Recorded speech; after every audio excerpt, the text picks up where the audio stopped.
Now here's one that will probably hurt the heads quite a bit, but it's useful. You don't necessarily need to do this unless you're doing wanting to work on stuff and making sure patterns hit the music in a certain way that you want, or if you're choreographing, or if you're doing choreography for groups.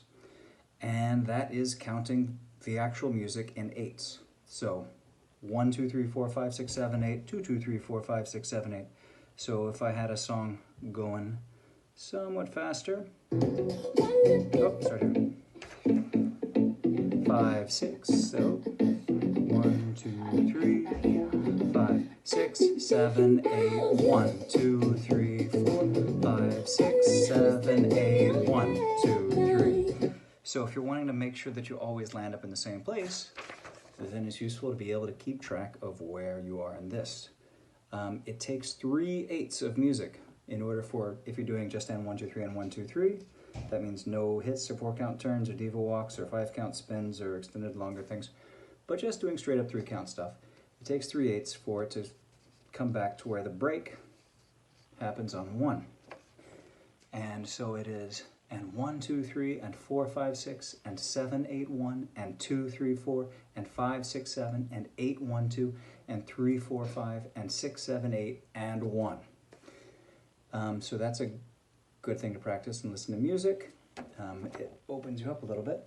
Now, you can write that down. It is sort of frustrating. What I've done here is written down where all the ands are. You notice in the first 8, the ands are on 1, 4, and 7.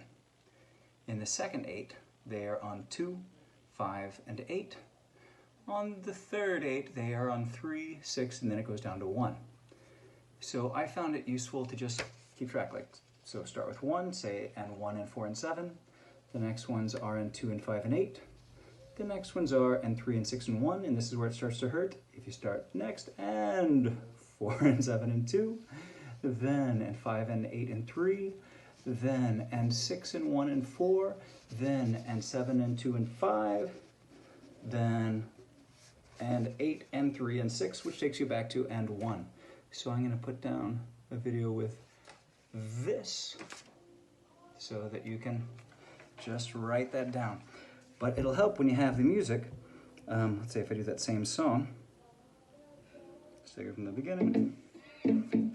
So if you're keeping track of where all of these and ones are, if we start here, and 1, and 4, and 7, and 2, and 5, and 8, and 3, and 6, back to and 1, and 4, and 7, and 2, and 5, and 8, and 3, and 6, and 1, and 4, and 7, and 2, and 5, and 8. And you may notice that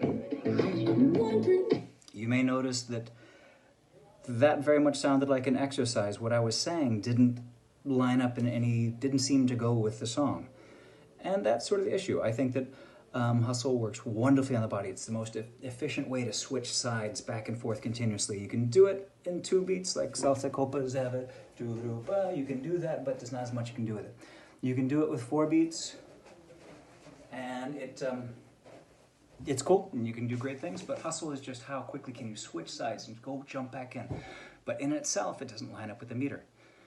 So if you find ways to do body actions, hit stuff with your arms, the legs, something that can go with the song, I find it's a lot more fun and interesting. And you can still be doing all the same hustle patterns, but have them hit the music in nice ways. So that's what this is all about. Thank you.